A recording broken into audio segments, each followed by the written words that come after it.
The next piece on the program is titled Bena. It is an adaptation from a Nigerian Igbo folk song.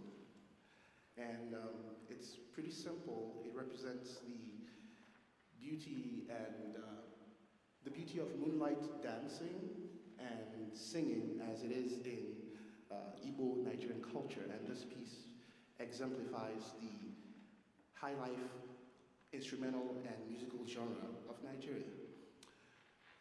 Just for you to have a bit of what we're about to do, the response I would like you to do is ayaya and ayaya bena bena bena wanemo.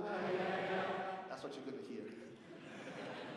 Thank you for participating, and to accompany us on this piece is on the conga we have Andre Cruz.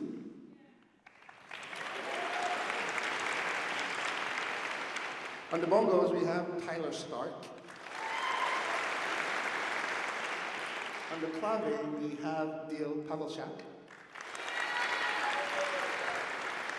And on the shekere we have Ethan Trotter. And our soloist for this piece is Emily Dirks.